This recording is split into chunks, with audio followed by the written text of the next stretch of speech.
Thank you all for coming.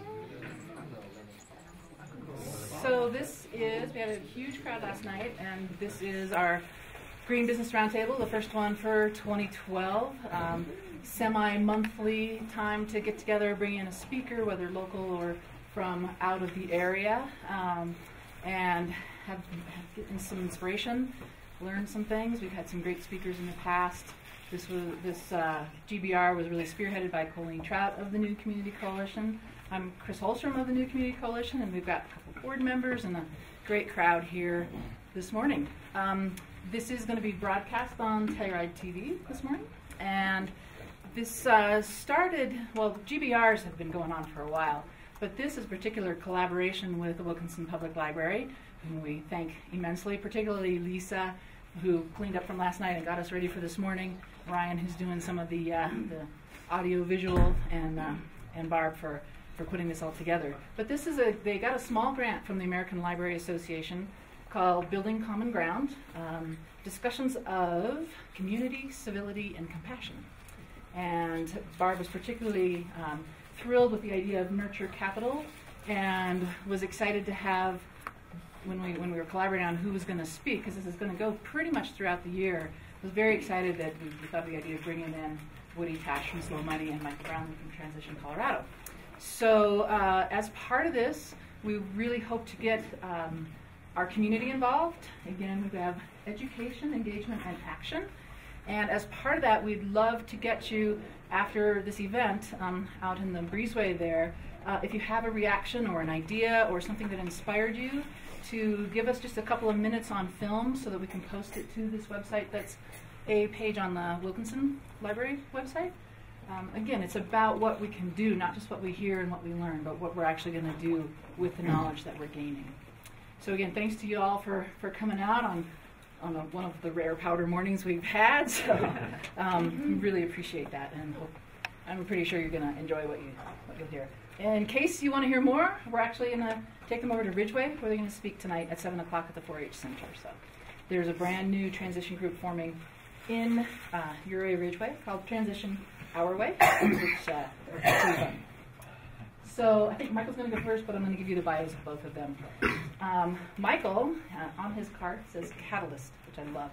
And he's a catalyst for relocalization. He's co-founder of Boulder-based Transition Colorado, the first officially recognized transition initiative in North America. And if you don't know what that is, you're going to learn.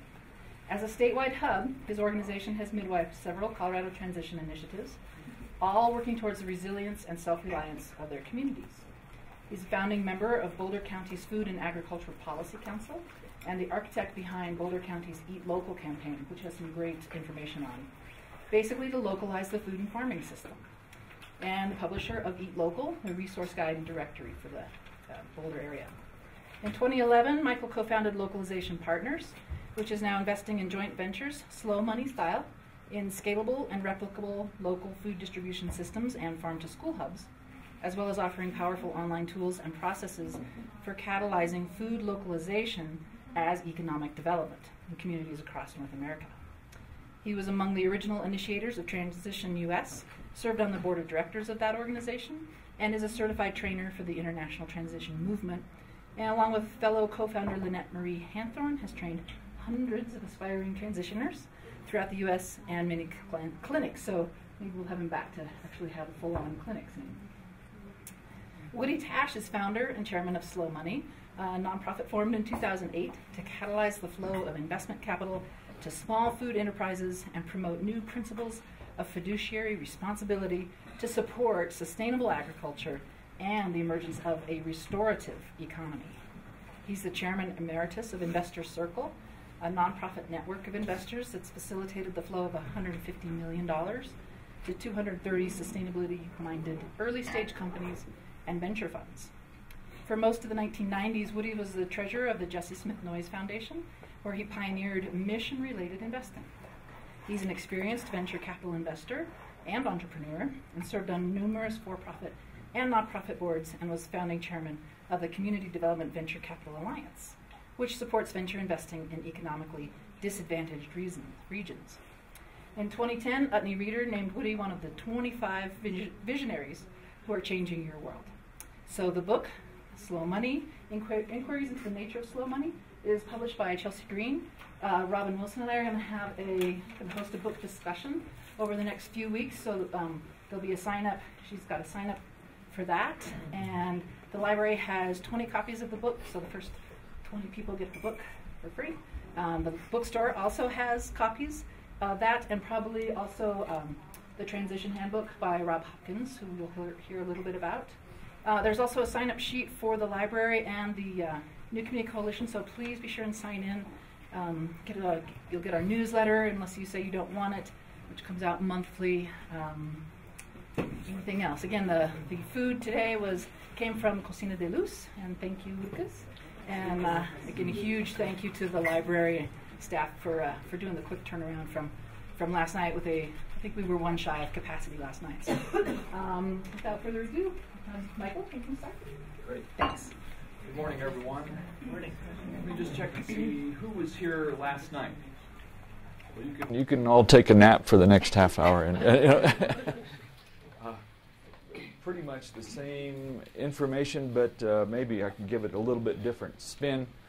Also, let me just check, how many of you are familiar with the transition movement, the international transition movement? Many of you are, okay. So, if you can get my PowerPoint up. Great. Thank you. So we founded our nonprofit organization just over 6 years ago to begin the process of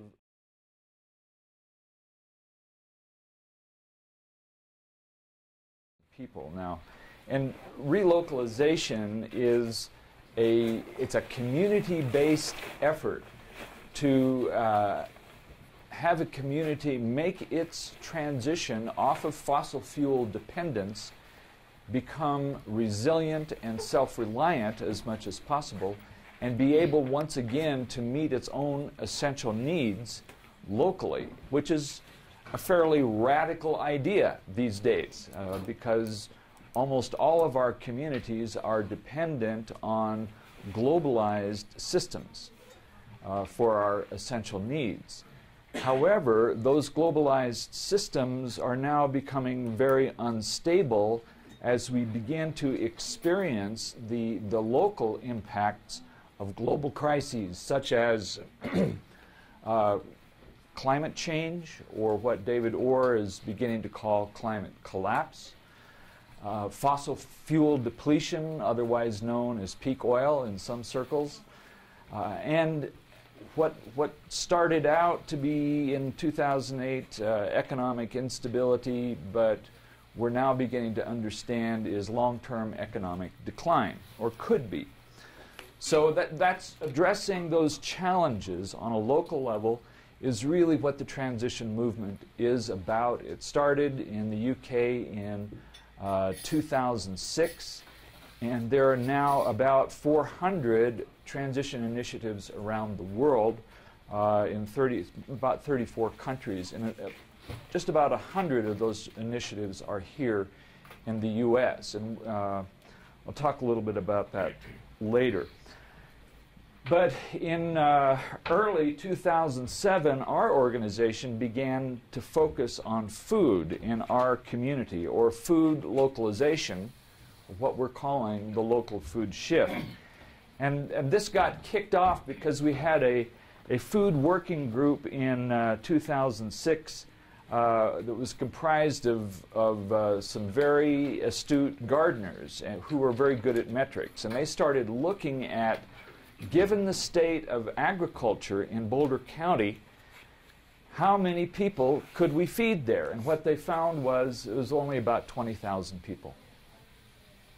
And then they looked at, okay, let's figure out how many people we could feed if we converted all available land to food production for local consumption using the very best biointensive methods. I mean, plowing up golf courses and lawns and parks and everything that was available, including reducing our calorie intake and greatly simplifying our diet. They calculated that maybe we could feed as many as 185,000 people again in a county of 300,000. So we knew that we were vulnerable. Then we also discovered that in Boulder County, 34,000 people were already food insecure. And food insecure means basically you don't know where your next meal is coming from.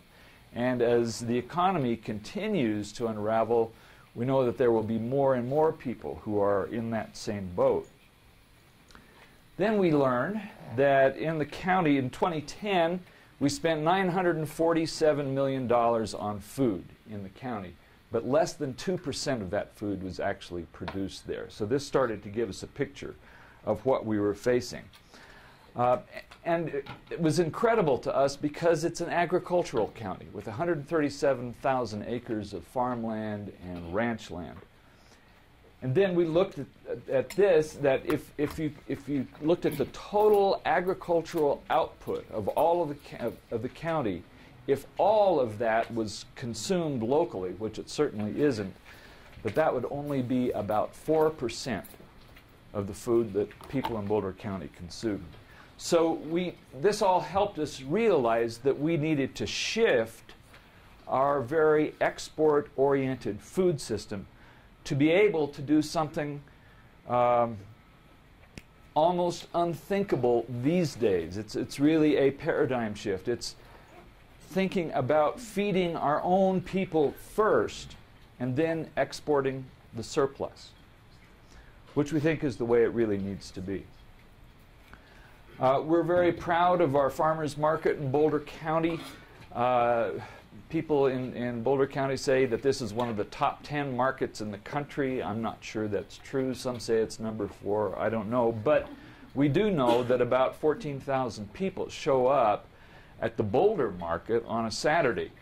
It's really considered quite an achievement locally, the farmers markets there. And there are new farmers markets springing up in Boulder County every year. But as we sort of tracked down a rumor from one of our market farmers, we learned that if you took all of the sales of all of the farmers markets in Boulder County for an entire season, all of that food would only feed Boulder County for a day and a half. Yeah, so it's really very, very tiny.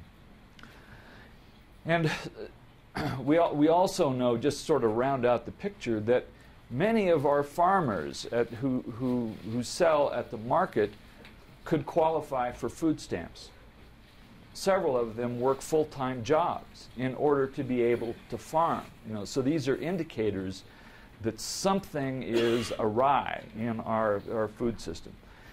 So all of this led us in 2007 to launch a countywide Eat Local campaign. First as a public awareness and education campaign to increase the demand for locally produced food, but also to begin working on increasing production capacity and rebuilding the local food and farming infrastructure. And the goal that we had in mind here was to get to 25% food localization over a decade, which seems, a kind of a modest goal. But we've learned that it's going to require completely rebuilding the local food system, really fundamental changes. There are a lot of elements to the Eat Local campaign, including a magazine that we began publishing, the Eat Local Resource Guide and Directory, and accompanying website. You can check that out. And this is also being made available to other communities. Our first sister community to adopt this was Sarasota, Florida. The Transition Initiative in Sarasota began to adopt this. We've also been doing an Eat Local Week, an annual Eat Local Week. Woody was a speaker at our last one. One of our recent projects was to launch a 10% local food shift challenge and pledge, encouraging everybody, including businesses, to devote up to 10% of their food budget to locally produced food. And recently we've been rethinking our entire Eat Local campaign, and we're rebranding it as the Local Food Shift. And we're as part of this, all of the tools and processes that we've been developing over the last several years, we're making available now to other communities as they take on the challenge of the local food shift. So if you're interested in any of these, I'd be happy to talk to you about that. Our organization became the first transition initiative in North America in 2008, but we had started our relocalization work actually before there even was a transition movement. We're also now recognized as a slow money chapter and also a chapter of the Business Alliance for Local Living Economies. The reason that we are associated with all three of these is because we see them converging around the issues of local food and local investments. There are a lot of reasons for pursuing food localization. There are great benefits. For instance, this might be the best thing that we can do on a local level to reduce greenhouse gas emissions. It also may be one of the best things that we could do to contribute to the health and the well-being of our communities and our children, especially with farm-to-school programs. It's also a powerful way to strengthen our local economies. But perhaps the most, could I get a little bit more coffee? Anybody? I was going to say I'd like some water, but actually coffee would be better. Thank you. It's not very local. It's not like, well. It's okay if you fall asleep, but it's not good if you fall asleep.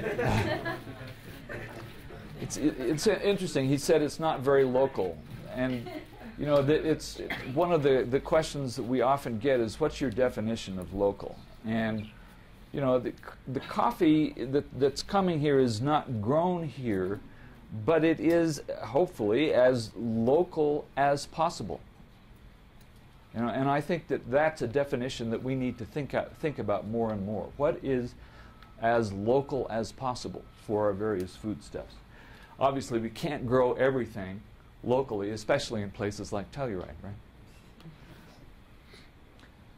right? So, where was I here? Okay, yeah. So, the reasons and the benefits for doing, thank you very much, for doing food localization.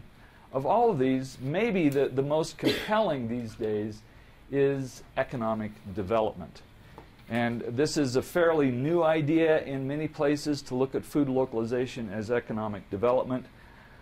But we're seeing that because the infrastructure of our local food systems has been completely replaced by globalized, corporatized systems, we need to now quickly rebuild that local infrastructure, food infrastructure, to be able to regain the capacity to provision our food needs locally once again.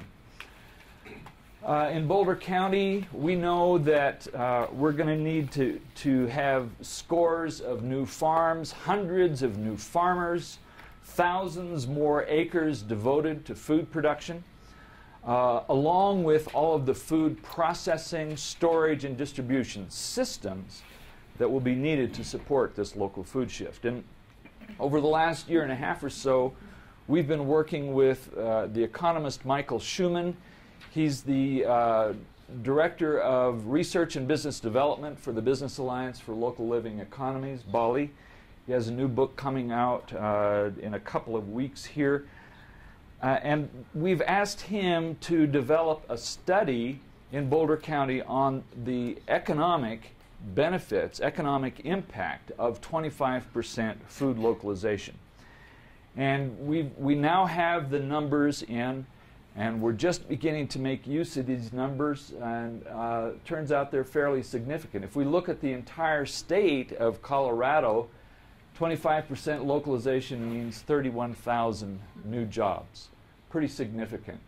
Lots of money, $2.2 billion in local GDP, almost $200 million a year in additional business taxes to the state. In Boulder, It represents 1,700 new jobs. Boulder County, 1,700 new jobs, $12 million a year in state and local taxes. It's interesting, this number of business taxes, that gets the attention of the local government. So these numbers that we have now are beginning to change the whole conversation about local food.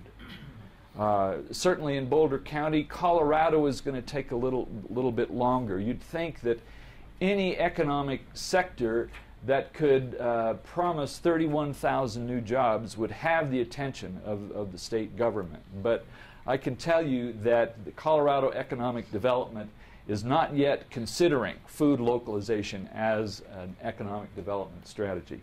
That'll change over time, but it will take some time. But with those numbers, we think that fairly quickly we'll be able to make food localization a top economic development agenda throughout the region and the state. There are lots of challenges in getting to 25% food localization, and I should say that now that we have these numbers, there's a group of us that are working on a community level to develop a very comprehensive strategic plan for actually achieving 25% food localization. And if you're familiar with the transition movement and the sort of the holy grail of a transition initiative is to develop an energy descent action plan for a community, well, this is kind of the equivalent of that, only it's all focused on food. The biggest barrier, the biggest challenge in reaching 25% is access to capital. And it's just going to take a lot of money to rebuild this infrastructure, to expand production capacity, to put in place the systems that are needed, that have been obliterated by globalized systems. So we try to get a handle on this, and using Schumann's numbers, we were able to calculate that it's going to require $91 million of investments in the local food system in Boulder County to reach 25 million. $91 million, which is quite a lot of money. And for the whole state of Colorado, it's $1.8 billion. But where will all that money come from to do this? How can we get this job done? On those numbers, is that strictly for infrastructure rebuilding, or are you talking about property purchasing? And it's everything, including farmers expanding their farms, using better production methods. It's everything that's needed. Yeah, it's a rough ballpark number, but it just gives us sort of a target to begin to shoot at. So it's no secret that in Boulder County, there's a lot of wealth. It's money that we've noticed this in the last few years. People have money, but it's all invested out there somewhere. That money is out there zipping around the world. Woody calls this fast money. It's money that's looking to make as much money as quickly as possible. And for fast money investors, often the best way to do that is to invest in companies whose activities are directly contributing to our global crises. Yeah, very interesting. So that's fast money. And Woody's helping us to understand that the economic crisis that we've been experiencing in the last few years is exactly what you can expect when the relationships between money, community, nature, and the land are broken, disconnected. That's what we're experiencing. Woody will talk about this, but his book, Inquiries into the Nature of Slow Money, has been a game changer for us. How many have read the book? I'll just ask. How many are going to read the book? Okay, great. It's one of the most important books, I think, to land on the planet in the last several years. And in the book, he's talking about catalyzing new forms of local investment that catalyze the transition from a commerce of extraction and consumption to a commerce of preservation and restoration. And this means especially investing in the local food system. Just by the way, I found this little factoid recently that chefs identify among the top 5 trends for 2012, local features very prominently. Number 1 is locally sourced meats and seafood. 2 is locally grown produce. Number 5 is hyper-local, restaurants who are vertically integrating. So local is becoming extremely important in our food system here. Woody's teaching us about restorative economics, following some core principles of carrying capacity. I mean, who thinks about designing plans that take into account carrying capacity these days? Cultural and biological diversity, sense of place, rootedness in place, and care of the commons. It's a pretty revolutionary idea, I think, but it's a revolution that a lot of people can take part in. And the goal, one of the goals is 1 million people investing 1% of their money in local food systems over the next 10 years. But how do we begin? How do we channel local money into the local food economy?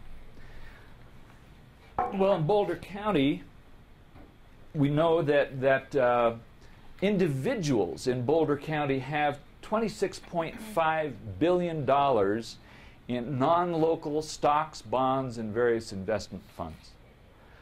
It's a lot of money. That doesn't even count the $7.5 billion that people have in cash in bank accounts, basically. So the $91 million that's going to be needed to reach 25% food localization represents only 1/3 of 1% of that money that people have. So that's all we have to do is just shift 1/3 of 1% of that money into the local food economy. And it's already beginning to happen. We're developing structures that can help make this possible, and we got into this rather unexpectedly. About 1.5 years ago, an individual came forward who was inspired by Woody and the slow money approach and made a commitment of $1.5 million to make available to invest in local food and farming enterprises. And the way this commitment was made is just before I was introducing Woody to go on stage, this guy came up to me and handed me this tiny little card.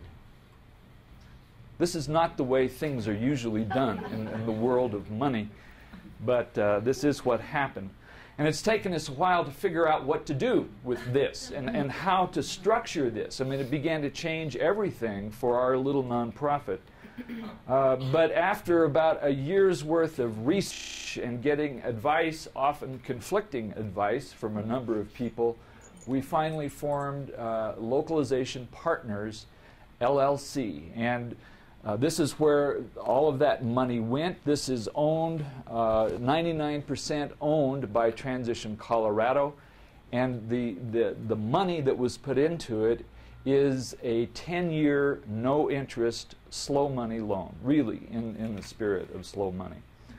And our mandate is catalyzing investments in the local food economy. So we're looking to grow this fund, attracting other investors into it, and we're also making investments ourselves.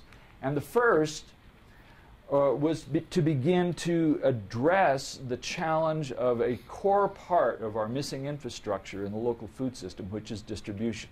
How do we connect growers with their bigger markets? I mean, it's okay for them to be selling CSAs and selling at the farmer's market, but we know that that's just a tiny amount of what's needed. How do they market more to restaurants, to retailers, to institutions and schools? So we're building a distribution system. Right now it's called Source Local Foods, and it is a joint venture between Localization Partners and a little company called, not so little, about 6-year-old company called Recycoil, who has been collecting grease and used oils from restaurants and institutions all over the Front Range and even beyond the Front Range. So with all the expertise that they've developed in doing that over the last 6 years, we realized that could be leveraged into building a food distribution system. So we've put quite a chunk of money into building this. Just before I wrap up here, I want to talk a little bit about some of the investment vehicles that we see beginning to emerge and we're trying to put into place. On the smallest level, there's the Slow Money Investment Club. We just formed a new one in Boulder called Bet the Farm. And it's modeled after an investment club in Maine called No Small Potatoes. And what this does is it allows up to about 20 people to invest equally, put money into a pot. It's forming a simple LLC. Everybody puts in the same amount of money, and then they vote on how that money is going to be invested. And for this to stay below the radar of the SEC, so you don't have to jump through all of the SEC hoops, the requirement is that every one of the people involved in the investment club has to actively participate in every investment decision. And you can kind of imagine what it would be like to be involved with 20 people that you know and figuring out where to put money into the local food system. It's a very exciting prospect. So we're starting with $5,000 each. There will be other clubs that will form that will have a higher level of investment. And at a bigger level, we're looking at a business development company or BidCo, and this is for raising, say, up to $10 to $50 million. And this is a structure that allows up to 500 accredited and non-accredited investors to pool their money to invest locally. It requires professional management, of course, but this is a vehicle that several communities around the country are now beginning to consider, and we're looking at it very seriously in Boulder County. The last one I'll mention is what Woody has called a slow muni, or a local food authority that could issue local food bonds with interest payments to bondholders that would be exempt from federal taxation, so that anyone, again including unaccredited investors, could buy shares. We think that that could greatly stimulate lending and investment locally in the food system.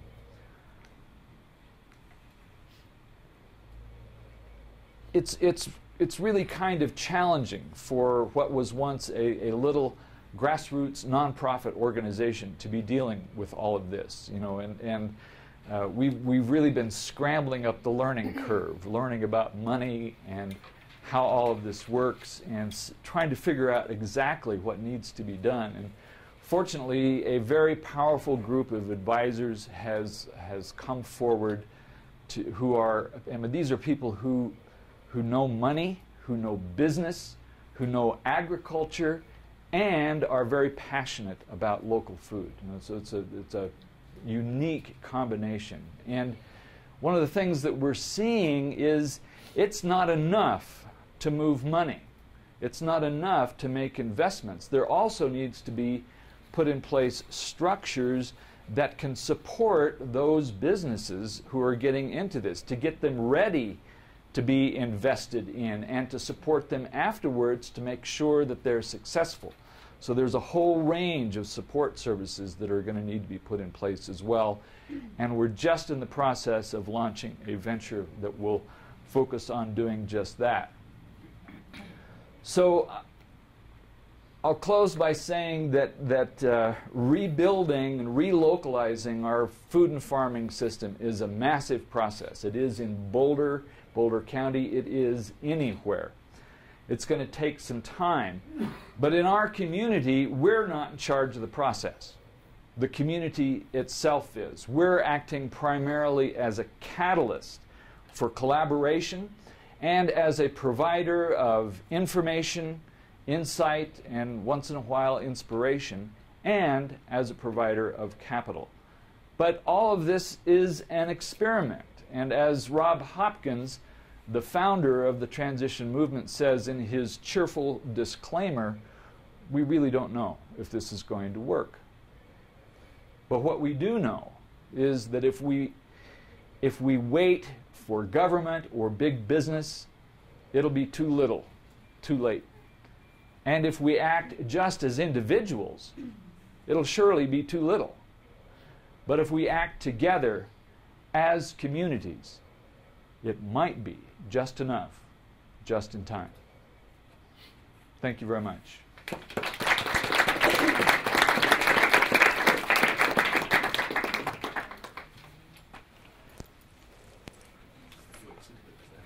Oh, okay.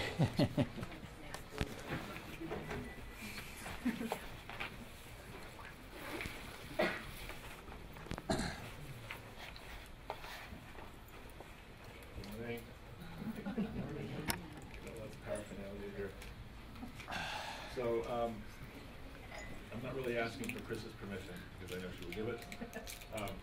So I'm not going to do the same thing I did last night. I'm going to do some of it.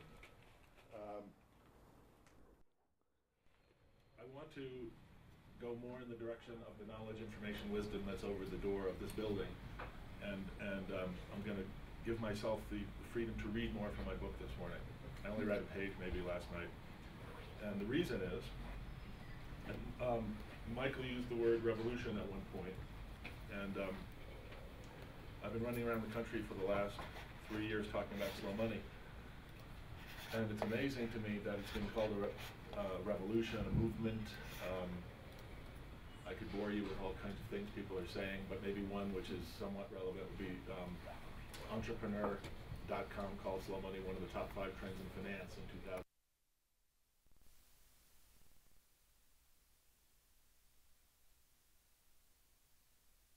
Revolution. I joked I was talking in Austin, Texas a couple of years ago when we had 400 slow money members. Now we have 2,300. So it's not exactly taking the country by storm by those numbers. But Acres USA called it a revolution. That was the first time the word revolution was used. And if we go back from there, a few months earlier, NPR called it a movement when we had 40 members. Now at that time, the 40 members were pretty cool. I mean, there were people doing everyone.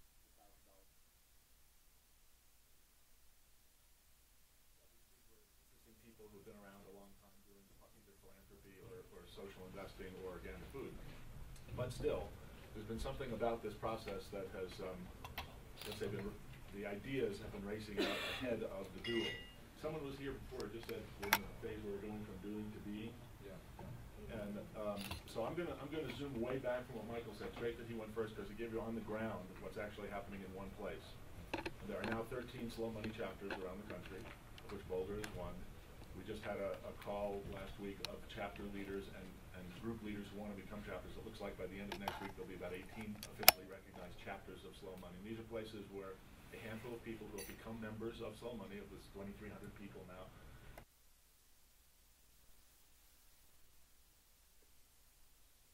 to begin to figure out how to do this. It does feel like we're at the beginning of something that has legs. The million people putting 1% of their money into local food within a decade.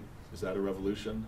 I mean, to me, it's like it's common sense. We're talking 1%. Now, by the way, this is the crazy. Anybody who knows anything about business or business plans knows that the last thing you ever want to see in a business plan is all we need is 1% of this really big market, and we're going to blah blah. If you see that in a business plan, you usually throw it away. So I'm not saying it that way, but it is an interesting prospect, the idea of mobilizing lots of people to do something with a little of their money. The reason it's a challenge to get that, what Michael described as a third of 1% of the money to blah blah, is it requires a total change of thinking. You know, I mean, money sits in places for reasons. There are committees, there are laws, there are conventions. There's something called fiduciary responsibility. And getting it to move across boundaries that it hasn't normally moved across is a distressingly complicated process, even though you're saying, oh, we only want a small fraction of this over there. So in a sense, maybe I'm arguing against myself. Maybe it is going to take a bit of a revolution in thinking to get the first trickle of money to move across in these new ways. So as soon as I use a few of my props here, I'm going to share some of the thinking behind slow money that maybe someday we can say is a revolution and has caused a lot of money to move, a lot of people to move a little money in a new way.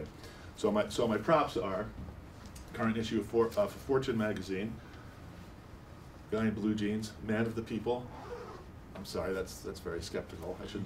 I take it back, because this is not a political. By the way, take away from all of this. This is a political season, and so I am going to read. I'm going to read something about Mitt Romney, because it just happens to be in Fortune, and I'm going to read a quote from Robert F. Kennedy in 1968, which I couldn't even get through last night, but I'm saying this so I can get through it this morning. It's a very moving quote, and I'm just going to offer them as, let's say, two data points in our political history. With the theme of this morning being the level of our discourse. Can we think in nuanced ways about the big problems that we're facing without being freaked out, without resorting to sound bites, without arguing about, are you for free enterprise, are you against free enterprise? Are you for globalization, are you against globalization? Are you a Luddite, are you a Marxist? Are you a neo-Malthusian? You know, we just label things and then we stop thinking about them.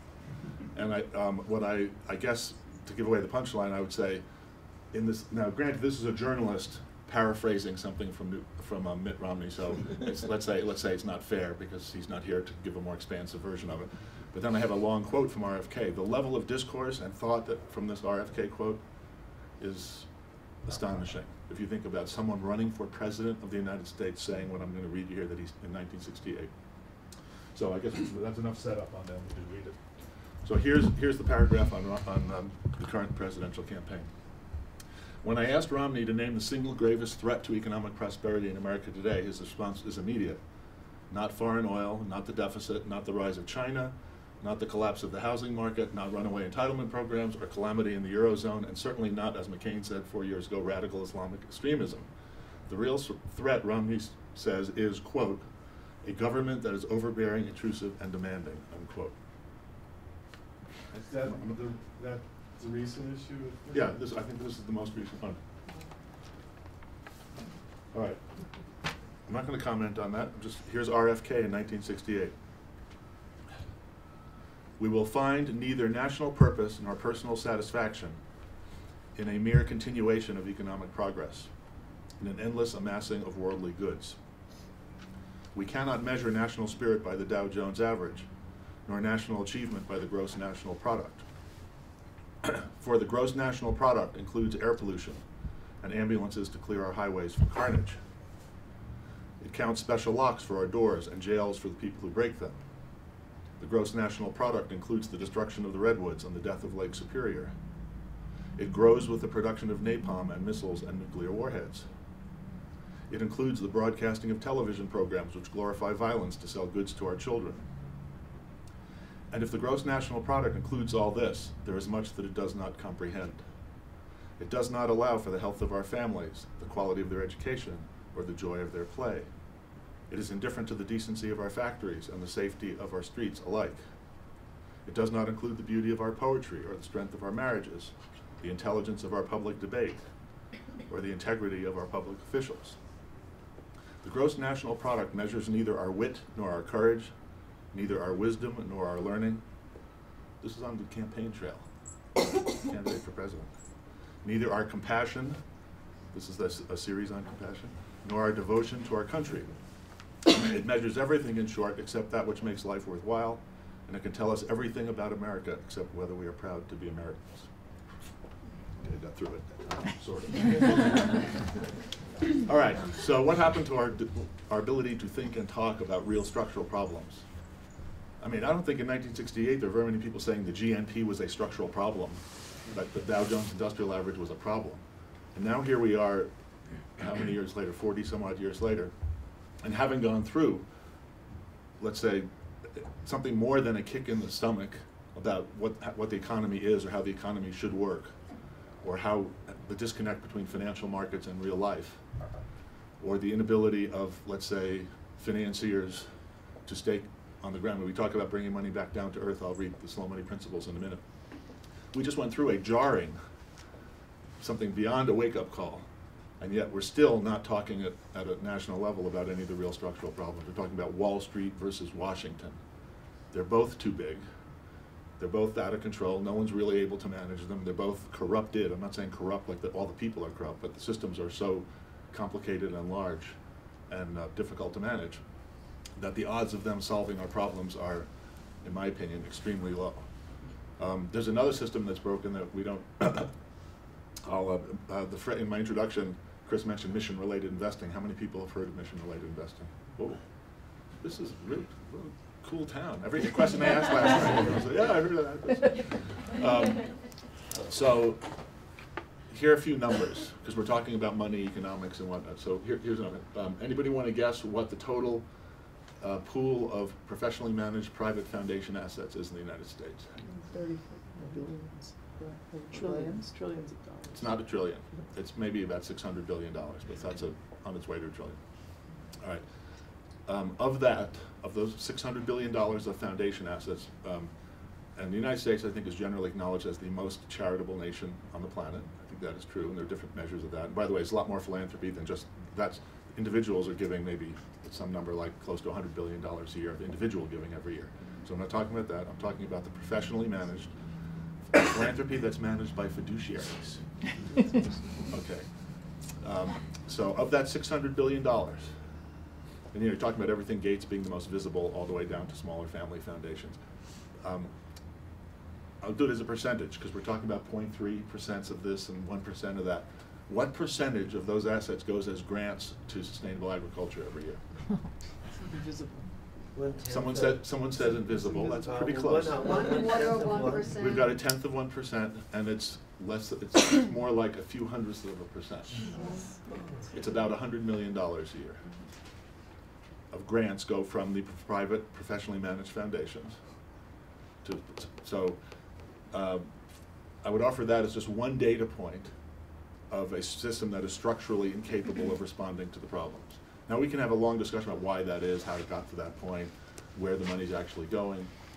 But I guess for right now, just to give a brushstroke, I would say there's an example of after a century of I'm just randomly taking the 20th century, let's say that professionally managed private philanthropy emerged as an industry or a profession, let's say in the 20th century. I don't know what the total cumulative GDP of the United States was in the 20th century, but it's some number like $100 trillion, or maybe it's 130 trillion or some number, right? We know that GDP now is what, of the United States, 15 trillion or something like that, 15 to 16 trillion. So after a century of all of this activity, what percentage is 600 billion of, let's say, 100 trillion? The answer is a fraction of a percent. And then 1/100th of a percent of the fraction of a percent is going to one of the great structural problems of our time, which is rebuilding our food system. Why do I say it's one of the great structural problems of our time? Because there's a whole bunch of other numbers we could do that I'm not going to do this morning. So I am going to read. Soil erosion, aquifer depletion, toxics in the food chain, endocrine disruptors, all of these different things that I lost my train of thought. Get me a cup of coffee. Quick. Let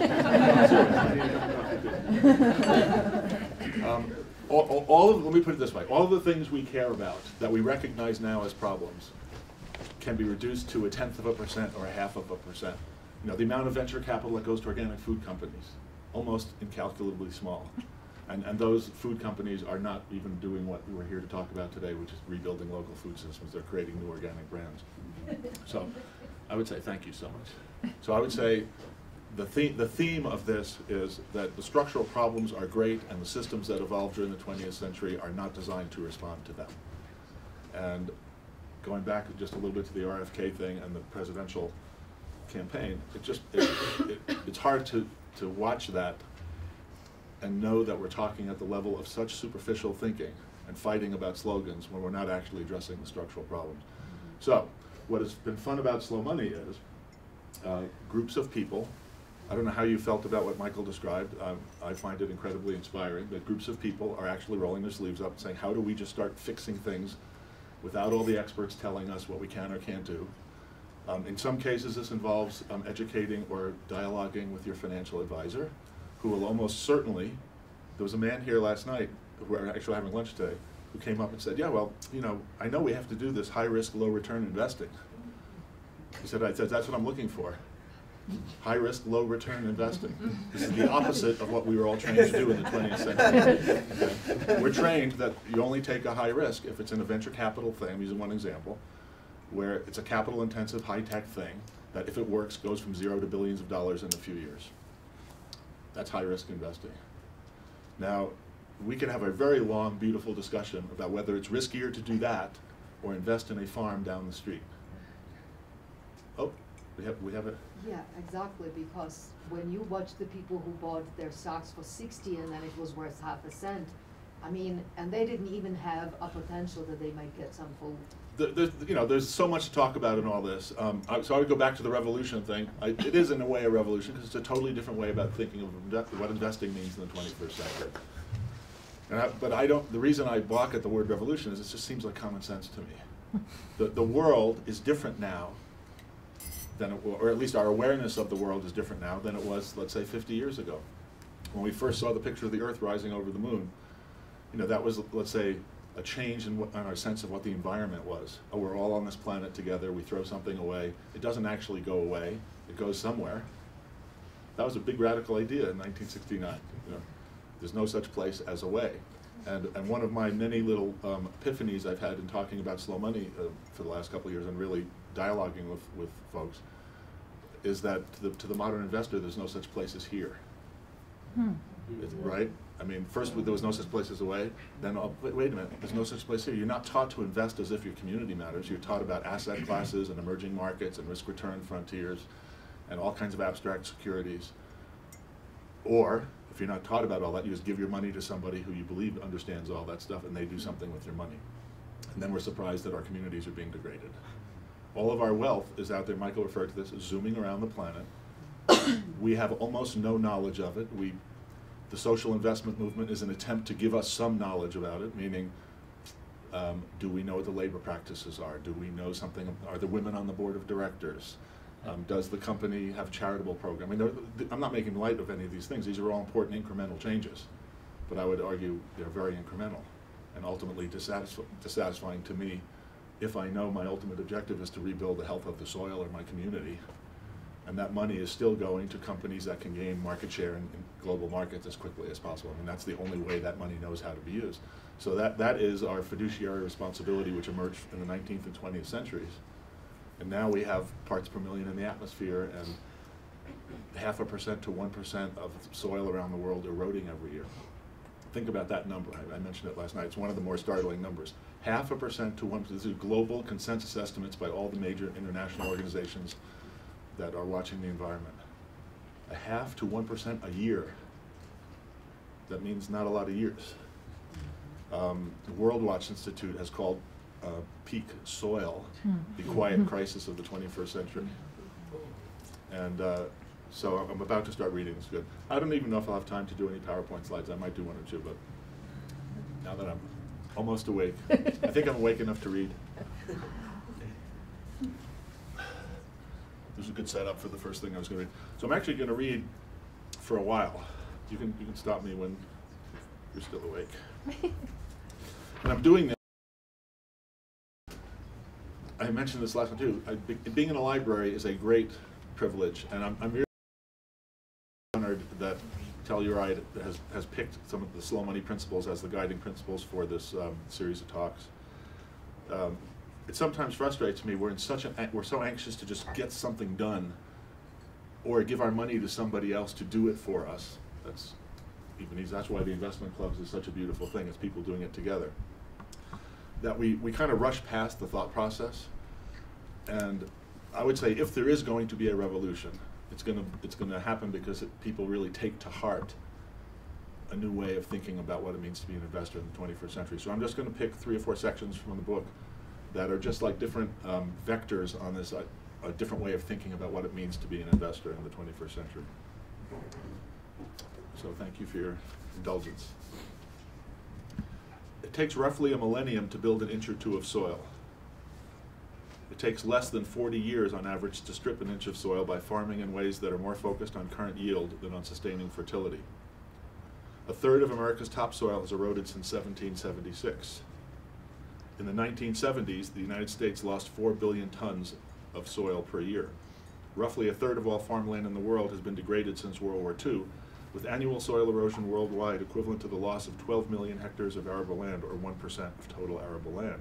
About a third of China's 130 million hectares of farmland is seriously eroded, and Chinese crop yields fell by more than 10% from 1999 to 2003, despite increasing application of synthetic fertilizers. Just a few numbers. Awareness of the centrality of soil health is nothing new. Aristotle laid the foundation for the humus theory of plant nutrition. His student, Theophrastus, is often called the father of botany. The homo of Homo sapiens is derived from the Latin humus, for living soil. Leonardo, now by the way, this is like a super fast, for a book that's slow, this is super fast travel through history here. Leonardo da Vinci observed, quote, it's a great one, "We know more about the movement of the celestial bodies than about the soil underfoot," unquote. Leonardo da Vinci. Still true. Darwin spent the last years of his life studying the role of earthworms in soil fertility. Another remarkable thing. There's a book out there, which you can find if you're a good book finder, called something like, well, they actually changed the title of it. Darwin published it as like on the role of earthworms and vegetable mold or something, some funny thing. They changed it to earthworms and soil fertility or something. But if you poke around online, you'll find and this is the last book that Darwin wrote. It's very short. He and his sons kept walking around their land in England, documenting the activity of earthworms in the soil. It's the last thing Darwin did. After World War I, Sir Albert Howard, perhaps the father of 20th century organic agriculture, heralded the problems that would follow the manufacture of synthetic fertilizers by munition manufacturers looking for new post-war markets for nitrates. Fertilizers offered farmers boosts in yield, but had deleterious effects on the health of microorganisms and the processes of growth and decay that are vital to the preservation of humus. In the first decade of the 21st century, despite beyond explosive growth in our knowledge of everything from atomic energy to galactic motion, our ignorance with respect to life teeming in the soil remains humbling. It is estimated that in a gram of soil, there are billions of single-celled organisms and millions of multi-celled ones, as well as over 4,000 species, most of them not yet named or studied by scientists. That's in a gram of fertile topsoil. Let me read one more thing and then I'll give a footnote. Yet we have slipped during the past half-century, as if pulled by the gravitational or centripetal forces of population growth, technological innovation, consumerism, and free markets, into a food system that treats the soil as if it were nothing more than a medium for holding plant roots so they can be force-fed a chemical diet. Now, there's a lot of themes in here. They all maybe revolve around the idea that this is not just about food. It's about technological innovation, consumerism, free markets, population growth, all of the structural things that we are now facing. Someone last night said, but we really shouldn't be living here. He said, you know, we're not really facing the big problem. We shouldn't be living here. Here, meaning Telluride. We can't sustain it.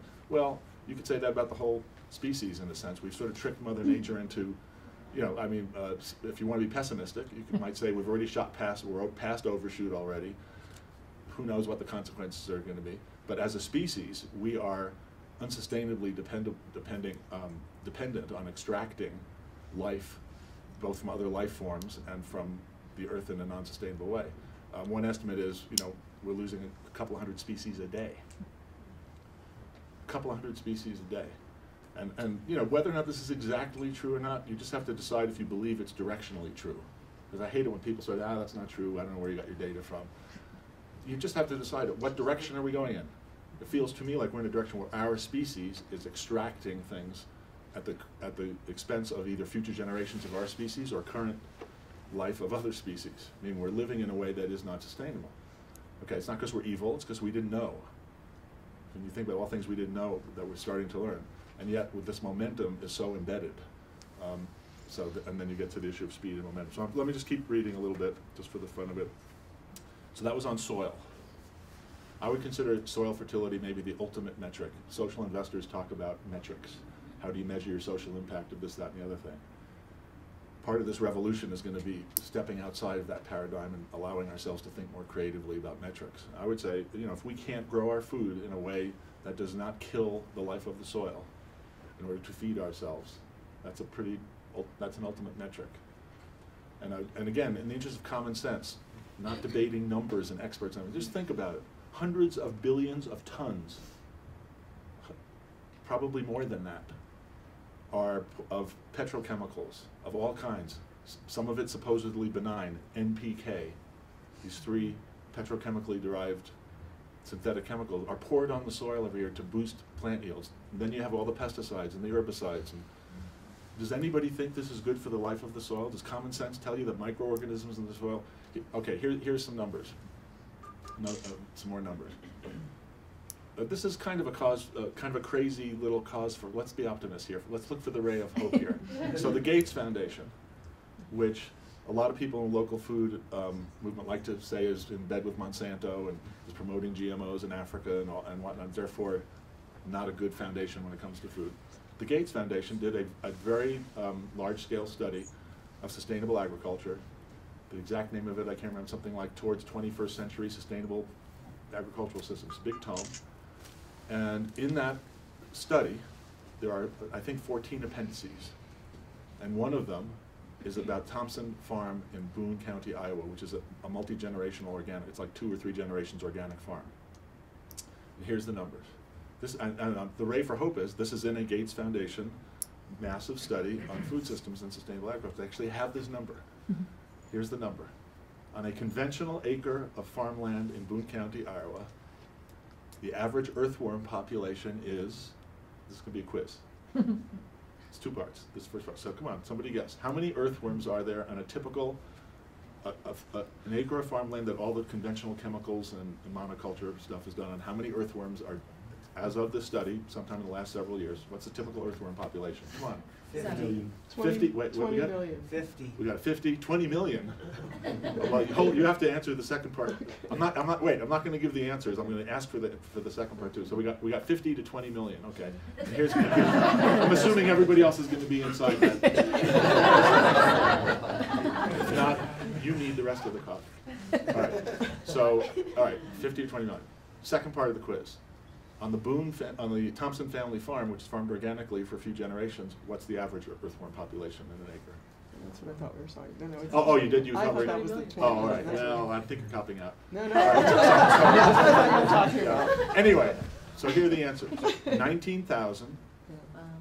and 1.9 million. So, Pretty amazing. yeah. But the most amazing thing is the statistic is in the study. Somebody counted, thought about it, and wrote it down. And I haven't heard anyone else talk about it. I don't know how I stumbled on it, but I did, and I'm really happy it's in there. All right. Are you sure they didn't make up the number? So, okay, let me read a few more pages, and then we can get. So that was on soil fertility. Here's on money. There is such a thing as money that is too fast. Now, again, up until very recently, that idea would have seemed completely preposterous. And I did write this before 2008. You know, it came out at the last month of 2008 or the first month of 2009. And I had friends calling me who read the manuscript and said, oh my God, you're going to have to rewrite the thing because now events have caught up with you. And I went back and I read it. It still pertains. But talking about slow money, let's say 5 years ago, we were doing it in small circles, and a lot of people were, what the hell is that? What are you talking about? Efficient markets, money has to flow as fast as possible, whatever. So you have to start with the most basic things. There is such a thing as money that is too fast. Money that is too fast is money that has become so detached from people, place, and the activities that it is financing that not even the experts understand it fully. Money that is too fast makes it impossible to say whether the world economy is going through a correction in the credit markets, triggered by the subprime mortgage crisis, or whether we are teetering on the edge of something much deeper and more challenging, tied to petrodollars, derivatives, hedge funds, futures, arbitrage, and a Byzantine hyper-securitized system of intermediation that no quant, no program trader, no speculator, no investment bank CEO can any longer fully understand or manage. Just as no one can say precisely where the meat in a hamburger comes from, it may contain meat from as many as 100, 400? 20 million! A billion! No, sorry. The largest number I've heard is 1,000. So just as no one can say precisely where the meat in a hamburger comes from, no one can say where the money in this or that security has come from, where it is going, what is behind it, whether if it were to be stopped and like a hot potato held by someone for more than a few instants, it represents any intrinsic or real value. Money that is too fast creates an environment in which, when questioned by the press about the outcome of the credit crisis, former Treasury Secretary Robert Rubin could only respond, "No one knows." It really amazed me. That was on an NPR interview with Judy Woodward. This kind of befuddlement is what arises when the relationships between capital, community, and bioregion are broken. And here's a paragraph from David Orr, who we all know well and who's a friend and participates in some of our events. Listen to this paragraph. This could be the only paragraph necessary. I decided to write a book around it. Okay, listen to this. There is an appropriate velocity for water set by geology, soils, vegetation, and ecological relationships in a given landscape. There is an appropriate velocity for money that corresponds to long-term needs of communities rooted in particular places and to the necessity of preserving ecological capital. There is an appropriate velocity for information set by the assimilative capacity of the mind. I always pause on that, but I really have to pause on it being in a library this morning. The assimilative capacity of the mind. And by the collective learning rate of communities and entire societies. Having exceeded the speed limits, we are vulnerable to ecological degradation, economic arrangements that are unjust and unsustainable, and in the face of great and complex problems, to befuddlement that comes with information overload. I mean, come on, let's just put that on a placard and occupy that. So appropriate velocity for water, money, and information. Whatever you think about those things, just having that discussion, just allowing yourself to kind of meditate on or wonder about what that might mean, I think we'd come out someplace better than we are. All right, so thank you, David Orr, for that. Okay, I read this one last night, but I want to read it again. We started talking about CSAs last night in the discussion. And so here are the words of Paul Muller, who is one of the owners of Full Belly Farm in outside San Francisco. It's about a 1,500-person CSA, 30 years old, one of the leading CSAs, I'd say, one of the more mature, successful CSAs in the country. Microbial life in the soil is our bank. If we extract life, these are Paul Muller's words, if we extract life faster than we reinvest, the soil becomes finite. Our customers are also our bank. They are our storehouse of financial capital. What is really important about CSAs is that these relationships allow us to leave behind the export model, which for years was all there was in farming. You grew food, but you went to the market to buy your groceries. In fact, one of our neighbors has been raising cattle for 50 years, and until last year, he had never eaten any of his own beef. So that's Michael's thing about how it's an export economy. In the old export model, you never knew the buyer. You didn't realize the full value of your produce, so you couldn't reinvest. With the CSA model, we are in a position to reinvest, keep money moving locally, and this has a revitalizing effect on rural communities that desperately need it. More than that, the CSA creates direct feedback loops between consumers and the growing of their food. The value of these information-rich relationships is hard to overstate. In the interest of time, I'm not going to comment. All right, now here's something I never get to read. It's a page, 2 pages, and now, totally different topic. It's just the topic of just slow at a macro level, just speed at a macro level.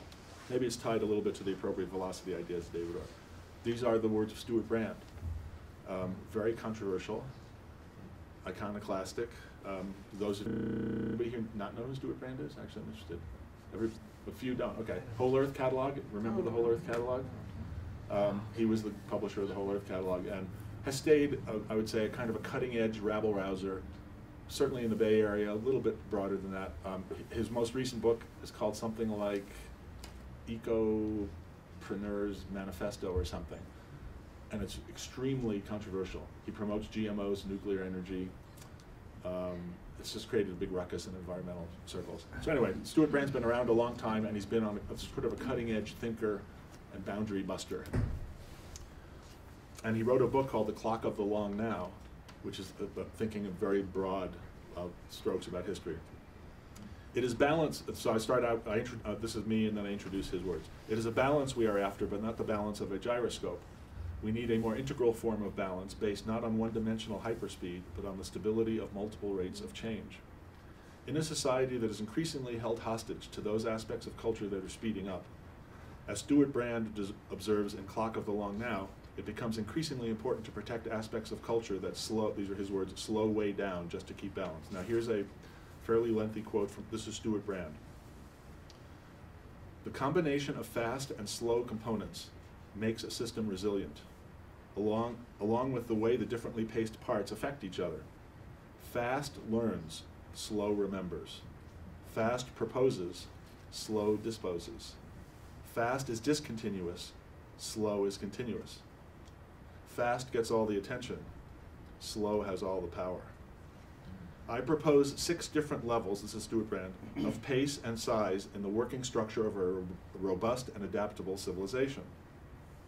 From fast to slow, the levels are fashion, from fast to slow, fashion, commerce, infrastructure, governance, culture, nature, nature being the slowest. In a healthy society, each level is allowed to operate at its own pace, safely sustained by the slower levels below, and kept invigorated by the livelier levels above. It's an amazing sort of template he's suggesting. We've never talked about this. I've never read this page in one of our meetings. One of the stresses of our time, this is still Stewart Brand, is the way commerce is being accelerated by global markets and the digital and network revolutions. The proper role of commerce is to both exploit and absorb these shocks, passing some of the velocity and wealth on to the development of new infrastructure, at the same time respecting the deeper rhythms of governance and culture. And now back to my text. If we are going to make such understanding real, then we are going to have to make it real in the world of finance. For how can we allow money to accelerate endlessly, hoping that it will not accelerate commerce, erode culture, and degrade nature? The rhythms that govern local economies are very similar to our own metabolism, says Carlo Petrini, the founder of Slow Food. This is Carlo. The metabolism of nature, the metabolism of man, is not fast, it is tranquil, it is slow. The economy must respect this rhythm, because only in that way will the results be positive, strong, and durable. It's Carlo Petrini. In the Earthworm School of Fiduciary Responsibility, I rest my case. The notion that a fiduciary's responsibility ends with maximizing shareholder value and minimizing risk seems as silly as suggesting that the pace of commerce is the same as the pace of nature. And I'll just stop there. I think I should stop there. That's great. I'm going to go one slide. I know we've gone over a little bit. It's the slow money principles. And I glossed over them last night. There's always so much to talk about. It's hard to know what to squeeze in. But I'm going to read the slow money principles. That's the last thing I'll do. And then Q&A. we'll talk as long as you guys want to. 1, I'm not going to do the preamble. 1, we must bring one. By the way, almost 23,000 people have signed these. This is actually an act. This is something you can do. You can go online and click and say, I endorse these principles. And the reason, the principles are kind of a one-page, abstract of the book and all of the discussions we've been having. Why are they important? Because if we are going to have the gumption to work together to start solving the structural problems of our economy, then we have to do it, I think, united by a value proposition that that acts as our bedrock. And so here are the slow money principles. 1, we must bring money back down to earth. 2, there is such a thing as money that is too fast, companies that are too big, finance that is too complex. Therefore, we must slow our money down. Not all of it, of course, but enough to matter. That's important, because we're not saying throw the whole baby out with the bathwater, but let's take some of our money and start moving differently. 3, the 20th century economy was an economy of buy low, sell high, and wealth now, philanthropy later. What one venture capitalist called the largest legal accumulation of wealth in history. The 21st century economy will usher in the era of nurture capital, built around principles of carrying capacity, care of the commons, a sense of place, and nonviolence. I consider killing microorganisms, this is going to sound a little effete, I suppose, but our food system is violent. Our economy is violent. Families don't stay together. People go to find jobs, to chase money, to chase this. That's considered economic opportunity. And our communities collapse and we put our parents in nursing homes. I consider that breaking social capital, degrading social capital in order to make financial capital. So the violence runs all the way through the economy, and it's not just napalm and missiles. That's the most overt form. And then there are subtler forms of violence all the way through the economy. 4, we must learn to invest as if food farms and fertility mattered. We must steer major new sources of capital to small food enterprises. 5, let us celebrate the new generation of entrepreneurs, consumers, and investors who are showing the way from making a killing to making a living. 6, Paul Newman said, I just happen to think that in life we need to be a little like the farmer who puts back into the soil what he takes out. The last line of Paul Newman's obituary in the New York Times. Those words. Recognizing the wisdom of these words, let us begin rebuilding our economy from the ground up by asking, here are 3 questions. 1, what would the world be like if we invested 50% of our assets within 50 miles of where we live? Why is that revolutionary? It's common sense.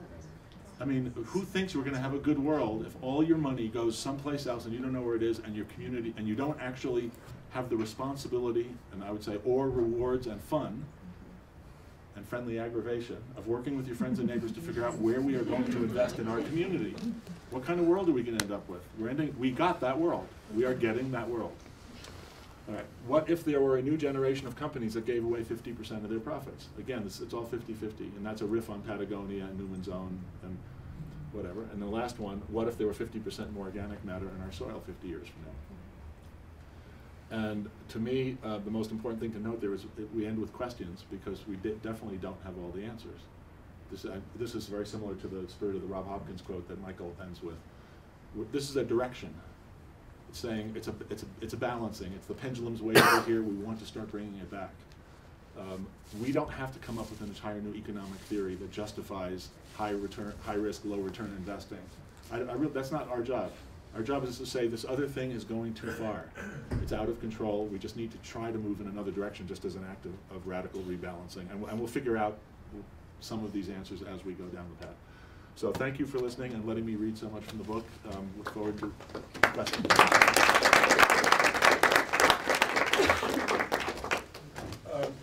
I have not read the book. I certainly enjoy what's